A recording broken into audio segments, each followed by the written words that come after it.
Bonjour et bienvenue dans ce journal du 12 septembre. Tout de suite, le sommaire. Fermeture de classe, ça grogne toujours dans les écoles de Sarthe où le recteur d'académie était en visite pour promouvoir les regroupements d'écoles. La Foire du Mans ferme ses portes. Une belle réussite avec 95 000 visiteurs. Nous nous sommes intéressés au concours agricole de la race saunoise. Et puis en sport, retour sur le nul du Mans FC, la défaite du MSB et la victoire de Sébastien Bourdet sur Peugeot. C'était aux 6 heures de Silverstone ce week-end. Mon invité est Laetitia Stark de l'espace Info Énergie de la Sarthe pour un appel aux familles à relever un défi, celui des économies d'énergie. On en parle dans ce journal. Mais on commence donc par cette visite du recteur d'Académie de Nantes venu aujourd'hui en Sarthe pour promouvoir les regroupements d'écoles.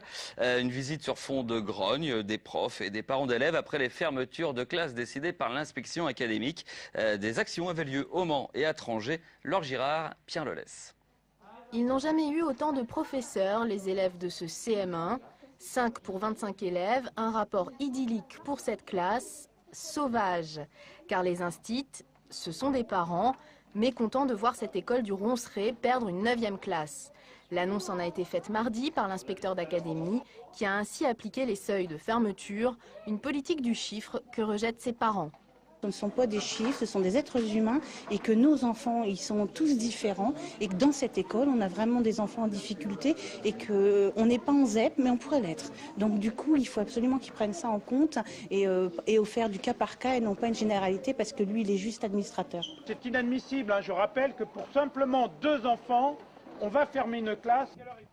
Même cause, même effet à Trangé, où 2 mamans ont assuré aujourd'hui la classe de CM2. Comme Mermoz, elle fait partie des 11 écoles sartoises touchées par des mesures de fermeture tardive. Autre dossier parfois polémique, celui des regroupements d'écoles, comme ici à Mulsanne, où 2 primaires ont été créés. En tout, 8 regroupements ont eu lieu en Sarthe à la rentrée 2011.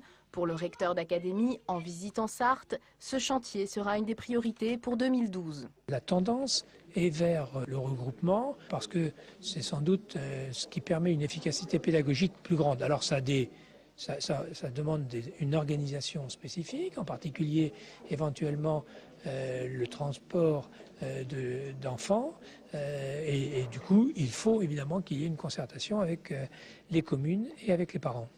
En Sarthe, l'inspecteur d'académie va axer ses efforts sur les regroupements d'écoles de campagne, ce qui a déjà provoqué les protestations de l'association des maires ruraux. Les premières négociations débuteront en octobre. Et puis aujourd'hui, les élèves de 3e de Sarthe recevaient ceci, collège, chèque 72, un chéquier de 72 € de bons de réduction pour des activités culturelles ou l'achat de livres financés par le Conseil général. Alors comment les élèves vont-ils utiliser leur chèque? Réponse auprès des élèves du collège Berthelot du Mans. Je pense que je vais m'acheter des livres ou aller à des concerts, je sais pas, je verrai selon les occasions quoi. Ouais, c'est bien, ça prouve qu'on fait déjà plus confiance aux jeunes et tout, ça leur donne des moyens de participer à des événements, ça leur permet de se cultiver, donc je trouve ça vraiment bien quoi, c'est une bonne initiative. Je vais peut-être les utiliser pour faire des activités comme le chant ou la guitare. Le workbook,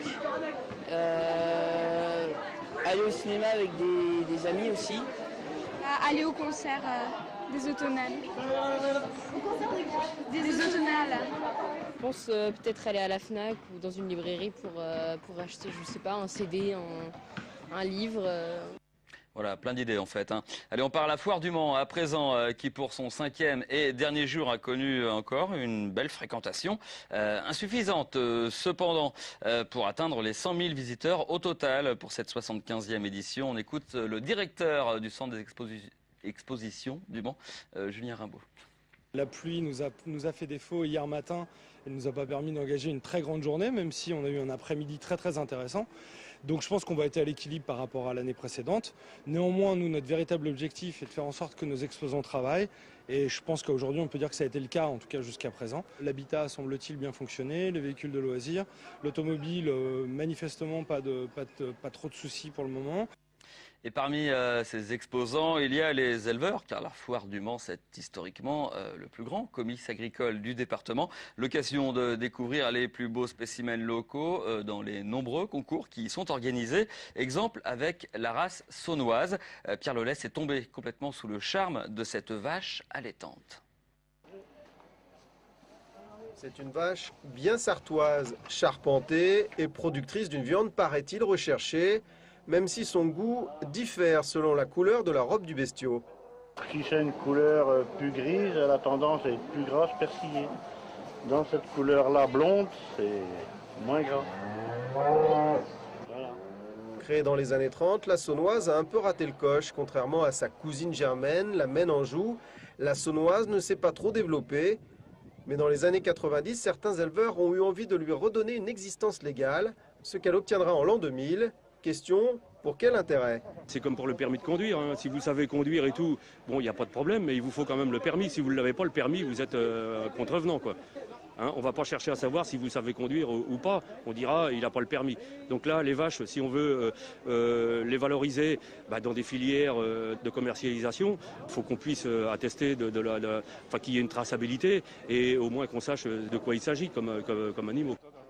Il y a beaucoup de retard dans la race saunoise, mais c'est pour ça qu'il y a un travail énorme pour refaire une vraie sélection, pour faire suffisamment de sujets pour avoir une population adéquate pour faire de la sélection. C'est un travail de longue haleine et il ne faut pas abandonner ces races-là parce que c'est ce qu'on appelle la biodiversité quand même. Hein.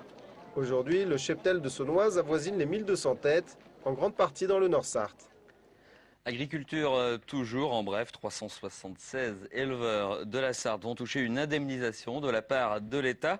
Mercredi, plus d'1 million d'euros en tout qui leur sera versé pour compenser les pertes liées à la sécheresse du printemps dernier. 1400 agriculteurs ont fait la demande en Sarthe, indique la préfecture. On parle développement durable à présent avec mon invitée Laetitia Stark de l'Espace Info Énergie. Bonjour. Bonjour. Alors pour une première dans notre région, un défi que vous lancez aux familles. Et le défi, c'est celui d'économiser 8% d'énergie. C'est ça l'idée, c'est que des familles se regroupent entre elles. Alors ce sont des voisins, ce sont des membres d'une association, ce sont des collègues. Et le but, c'est de former des équipes avec des capitaines. Et on se lance le défi d'atteindre au moins 8% d'économie d'énergie. Et vous les accompagnez dans cette recherche d'économie d'énergie? Alors on accompagne tout le monde, essentiellement quand même tous les capitaines de ces familles, mais on est là aussi pour les familles toujours. On va essayer de leur donner des astuces tout au long de cette aventure qui va se concrétiser dès le 1er décembre et jusqu'à la fin de période de chauffe vers fin avril. Donc en plein hiver, là on a besoin de plus d'énergie, de plus de chauffage, vous allez leur dire là, baissez un petit peu le chauffage, c'est ça? Voilà, tout ça. On va voir tous ces petits gestes, donc la régulation comme vous le disiez avec le chauffage, ça va être l'importance de dégivrer les réfrigérateurs, tous ces petits gestes. Et en fait on va utiliser ce genre de petits matériels, des wattmètres, pour contrôler. Voilà, pour prendre conscience de la consommation des appareils. C'est une expérience qui a lieu depuis 5 ans en Belgique, 4 ans en Haute-Savoie. On peut en dresser un bilan de ces expériences passées ailleurs? Si on prend justement l'exemple de la Haute-Savoie la première fois, chez nous c'est aussi une première fois, ils avaient réuni beaucoup d'équipes parce que c'était une association là-bas très connue, 540 000 kWh économisés, ça représente quoi? Ça représente la production d'une centrale photovoltaïque de 160 mètres carrés pendant 34 ans. D'accord, et ça pendant un hiver? C'est l'économie pendant un hiver ou pendant les 4 ans? Là, c'était l'édition de seulement une année. D'accord, donc on imagine ce qu'on peut faire en plusieurs années. C'est une première qui concerne uniquement cette année le pays de la vallée de la Sarthe, c'est ça? Tout à fait, de Sablé à Loué jusqu'à Malicorne. Voilà, tous les habitants du pays vallée de la Sarthe sont invités à participer à ce concours-là. Et vous allez prendre contact avec eux vous-même, c'est eux qui doivent vous appeler, c'est payant, on gagne quelque chose? Expliquez-moi tout. Alors tout est gratuit, les personnes s'inscrivent, l'idéal c'est de monter une équipe et d'inscrire l'équipe complète, mais on peut s'inscrire de manière individuelle, on a déjà 2 équipes émergentes et quelques personnes qui se sont inscrites individuellement, on organise tout ça, vous pouvez nous contacter directement. Un numéro de téléphone qui doit s'afficher en bas de l'écran, le 02 43 28 47 93. Laetitia Stark, merci beaucoup d'être passée dans ce journal. Beau succès de la braderie du Mans ce samedi. Alors s'il est difficile d'évaluer la fréquentation, une chose est sûre, plus de 1000 vendeurs étaient présents dans les rues. Parmi eux, des particuliers qui vidaient leur grenier. Et nous avons demandé à 3 d'entre eux de nous raconter une anecdote, un souvenir lié à l'un des objets qu'ils vendaient. Alors cet objet appartenait à mes parents, il a été toute ma jeunesse dans la cuisine. Et puis je l'ai retrouvé malheureusement quand on a fallu vider la maison des parents à leur décès. Je crois qu'on l'a acheté au cours des seules vacances que j'ai passées avec eux, parce qu'on n'allait pas beaucoup en vacances. Je devais avoir 12 ans, donc c'est pas d'hier. J'ai eu l'occasion de travailler plusieurs années chez France Télécom. On a trouvé cet objet sur les anciennes installations lorsque, dans les années 50-60, il y avait des femmes, énormément de femmes qui travaillaient dans les centres téléphoniques et elles utilisaient cet objet. Et donc c'est pour ça que je pense que il y a quelque chose de féminin dans cet objet. C'est ce que je trouvais ça très intéressant. On a plein de choses fétiches. Je l'ai mis à diverses occasions cette année, sortie entre copines. Je l'ai mis même à un fiançailles, à un mariage. Enfin, je la porte souvent parce que je suis très à l'aise dedans. Et elle me rappelle aussi la première fois que j'ai rencontré mon fiancé, parce que je suis fiancée depuis récemment. Et donc voilà. Donc je suis à la braderie et je la vends. C'est vrai que ça me fait un peu mal au cœur, mais bon voilà. C'est mon objet préféré de mon stand, on va dire.